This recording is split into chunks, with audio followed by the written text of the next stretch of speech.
I will retire at the right time. August 2027. Subject to divine intervention. स्वागत है आपका pure politics में। जो वाइस प्रेसिडेंट 10 जुलाई को ये कहते हैं कि 2027 तक वो अपने पद पर बने रहेंगे। जो वाइस प्रेसिडेंट ये कहते हैं कि वो 23 जुलाई को जयपुर के कार्यक्रम में शरीक होने के लिए जा रहे हैं, क्योंकि उनके ऑफिस की तरफ से ये प्रेस रिलीज आया कि 23 जुलाई को वाइस प्रेसिडेंट जयपुर के कार्यक्रम में मौजूद रहेंगे। अगले दिन यानी कि 22 जुलाई को वाइस प्रेसिडेंट बीएससी की मीटिंग यानी कि बिजनेस एडवाइजरी कमेटी की मीटिंग को होल्ड करने वाले थे। तो यानी कि वाइस प्रेसिडेंट का कोई इरादा नहीं था कि वो इस्तीफा दें, और न ही उनका स्वास्थ्य इतना खराब था, क्योंकि 10 दिनों में उनका स्वास्थ्य इतना खराब नहीं हो गया 10 जुलाई और 21 जुलाई के बीच में कि वो अपने पद से स्वास्थ्य कारणों का हवाला देते हुए इस्तीफा दे दें। और ये 23 जुलाई के कार्यक्रम में जाना भी उनके स्वास्थ्य को न खराब बताता है। तो पहला रीजन यानी कि जो वाइस प्रेसिडेंट ने अपने रेजिग्नेशन लेटर में जिन कारणों का उल्लेख किया है कि वो स्वास्थ्य कारणों से इस्तीफा दे रहे हैं, वो एक तरह से धाराशायी हो जाता है, या फिर वो सही तस्वीर पेश नहीं करता कि उपराष्ट्रपति जगदीप धनखड़ ने इस्तीफा क्यों दिया। तो सवाल यह है कि जगदीप धनखड़ ने इस्तीफा क्यों दिया, और ये सवाल पूरे पॉलिटिकल एक तरह से एक बड़ी कंट्रोवर्सी बन चुकी है, और राजनीतिक गलियारों में इस पे तमाम तरह की थ्योरियां उत्पन्न हो रही है कि आखिर ऐसा क्या कारण रहा जिसके कारण से वाइस प्रेसिडेंट जगदीप धनखड़ ने अचानक से इस्तीफा दे दिया स्वास्थ्य कारणों की वजह से। अगर आप प्रधानमंत्री नरेंद्र मोदी के काम करने के स्टाइल को जानते हैं, समझते हैं, तो पिछले 11 सालों में आप देखें कि प्रधानमंत्री नरेंद्र मोदी के जो काम करने का तरीका है वो एक सीक्रेसी के साथ में, गोपनीयता के साथ में फैसले लेते रहे हैं। चाहे इससे पहले आप देखें कि डिमोनेटाइजेशन हो, या फिर सर्जिकल स्ट्राइक हो, या फिर धारा 370 को खत्म करने का फैसला हो, वो एक प्लान्ड तरीके से और सीक्रेसी के साथ फैसले लेते हैं। यानी कि जब प्रधानमंत्री ने तय किया कि अगले 10 दिनों के बाद धारा 370 को खत्म किया जाना है, उसकी भनक तक नहीं लगती और वो काम उस समय पर एग्जीक्यूट हो जाता है, और उसके बाद पूरी देश की जनता या मीडिया को खबर लगती है।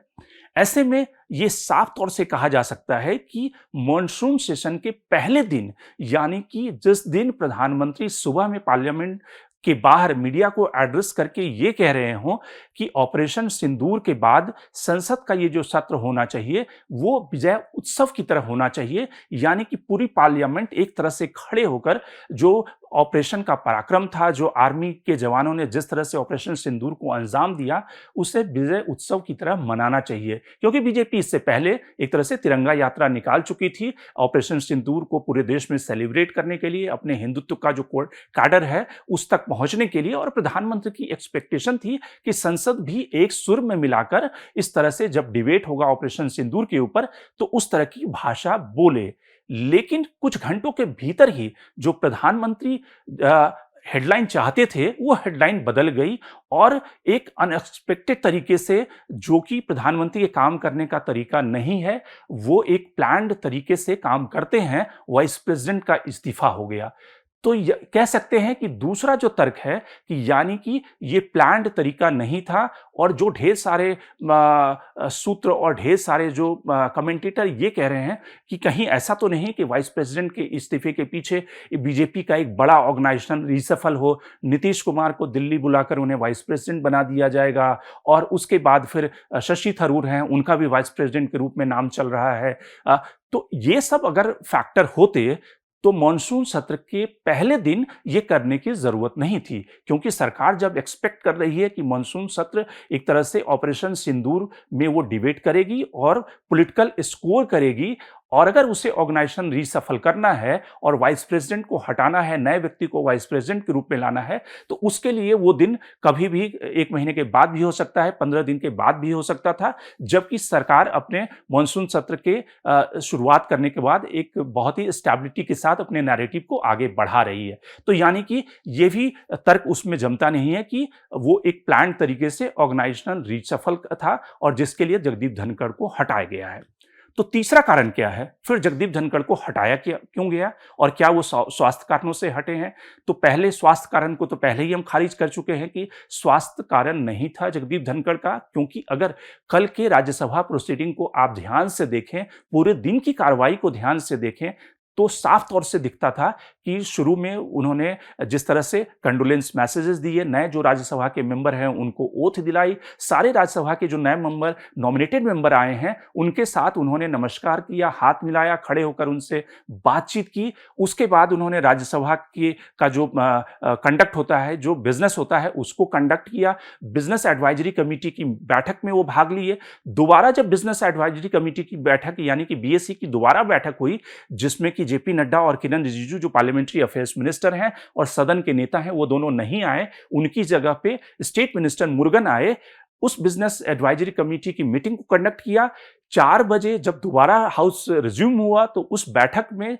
जगदीप धनखड़ आए और उन्होंने इस बात को कहा कि किस तरह से राज्यसभा में एक नोटिस प्राप्त हुआ है इम्पीचमेंट का जस्टिस वर्मा के खिलाफ, जिसमें कि 50 से ज्यादा राज्यसभा के सांसदों के हस्ताक्षर हैं। और उसके बाद में उन्होंने ये कहा कि लोकसभा में भी इसी तरह का सिमिलर नोटिस एडमिट किया गया है। और फिर उन्होंने पार्लियामेंट जो लॉ अफेयर्स मिनिस्टर जो अर्जुन राम मेघवाल उस समय सदन में बैठे थे, उनसे ये पूछा कि क्या इस तरह का नोटिस लोकसभा में भी प्राप्त हुआ है, जिसपे कि मेघवाल ने कहा कि हाँ, ऐसा नोटिस लोकसभा में भी हुआ है, जिसमें 100 से ज्यादा लोकसभा सांसदों के हस्ताक्षर हैं।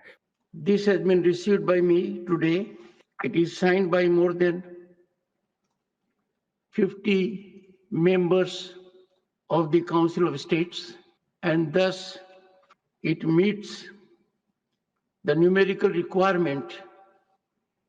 of signing by members of parliament for setting in motion a process for removal of a high court judge. उसके बाद वो पूरा जगदीप धनखड़ पूरा प्रोसेस समझाते रहे कि किस तरह से अगर दोनों सदनों में नोटिस एडमिट होता है तो उस स्थिति में किस तरह से इंक्वायरी होती है, इंक्वायरी कमेटी का जो गठन होगा उसका स्वरूप क्या होगा। और फिर उन्होंने सेक्रेटरी जनरल को कहा कि आप इस पे जो राज्यसभा में नोटिस एडमिट हुआ है और जो लोकसभा में एडमिट हुआ है उसको ध्यान में रखते हुए आगे की कार्रवाई को प्रोसीड करें। और उसके बाद फिर जो घटनाक्रम पार्लियामेंट में होती है, जो सबसे सिग्निफिकेंट क्रूशियल घटना है कि आप अगर पूरे दिन में देखें कि लोकसभा में जो नोटिस दिया गया है जस्टिस वर्मा को इम्पीच करने के लिए, उसमें जो ढेर सारे सांसदों के हस्ताक्षर हैं, जिसमें कि ट्रेजरी बेंचेस के सांसद हैं और अपोजिशन के सांसद हैं, वो सब ओम बिरला से मिलते हैं। तमाम सांसद हैं जिसमें कि दोनों पक्ष और विपक्ष के सांसद हैं और उनकी फोटो रिलीज की जाती है कि ओम बिरला को ये नोटिस दे दिया गया है जस्टिस वर्मा को इम्पीच करने के लिए। लेकिन जब 4 बजे जगदीप धनखड़ आते हैं राज्यसभा में, वो इस बात का ऐलान करते हैं कि विपक्ष का भी एक नोटिस प्राप्त हुआ है जिसमें 50 से ज्यादा सांसद के हस्ताक्षर हैं। और उसके बाद थोड़ी देर के बाद पार्लियामेंट की बिल्डिंग में जो डिफेंस मिनिस्टर हैं राजनाथ सिंह हैं, उनके कमरे में बीजेपी के सांसदों को बुलाया जाता है सिग्नेचर करने के लिए प्लेन पेपर पे। अब अगर राज्यसभा में नोटिस पहले से एडमिट हो गया है, जो जगदीप धनखड़ ने राज्यसभा में कहा, तो फिर से बीजेपी के सांसदों को क्यों बुलाया गया एक प्लेन पेपर पे हस्ताक्षर करने के लिए? क्या एक दूसरा नोटिस देने की तैयारी थी? क्या ऐसे कारण थे जिसके कारण अगले 5 घंटों के अंदर, क्योंकि ये तकरीबन 5 बजे का मामला होगा जब बीजेपी सांसदों को हस्ताक्षर करने के लिए बुलाया गया और उसके बाद फिर वो विपक्ष के कई सांसदों से अपने चैम्बर में मिलते हैं और उसके बाद तकरीबन 8-9 बजे के आसपास उनका रेजिग्नेशन आ जाता है। तो सवाल यह है कि आखिर क्या वजह थी जिसकी वजह से जगदीप धनखड़ ने इस्तीफा दिया? अब इसके 3 कारण हैं। पहला कारण एक तरह से लैक ऑफ ट्रस्ट यानी कि अविश्वास की कमी सरकार के मुखिया यानी कि सरकार, प्रधानमंत्री नरेंद्र मोदी और वाइस प्रेसिडेंट के बीच में। क्या कल की घटना ने उस मिसट्रस्ट को और जगह दी? क्योंकि कल की घटना में जो सबसे बड़ा फैक्टर था कि सरकार की जो प्लानिंग थी कि वो इस इंपीचमेंट नोटिस को लोकसभा में लाना चाहती थी, जो कि रविवार को जो ऑल पार्टी मीटिंग हुई थी उसके बाद भी सरकार ने कहा था कि इंपीचमेंट का जो नोटिस है, जो प्रोसेस है, वो लोकसभा से शुरुआत होगी। जगदीप धनखड़ जो जुडिशरी के खिलाफ लगातार वोकल रहे हैं, वो चाहते थे कि ये राज्यसभा से इसकी शुरुआत हो, क्योंकि वो जुडिशरी को एक तरह से उसकी अकाउंटेबिलिटी फिक्स करने के मुद्दे पर लगातार एग्रेसिव रहे हैं और वो वो मुद्दा उनके दिल के काफ़ी करीब है। इसलिए वो इम्पीचमेंट का जो प्रोसेस है वो राज्यसभा से शुरू करना चाहते थे और इसी बीच में जो अपोजिशन का जो नोटिस है जिसको एडमिट किया गया राज्यसभा में, उससे सरकार एक तरह से असहज हुई और सरकार को लगा कि कहीं वाइस प्रेसिडेंट ने जो अपोजिशन का नोटिस एक तरह से एक्सेप्ट किया है 50 सांसदों का, इसके पीछे वाइस प्रेसिडेंट का कोई और मोटिव तो नहीं है और यहां से एक तरह से डिस्ट्रस्ट की शुरुआत होती है और अगले 3-4 घंटों में रेजिग्नेशन हो जाता है वाइस प्रेसिडेंट का। दूसरा जो मुद्दा था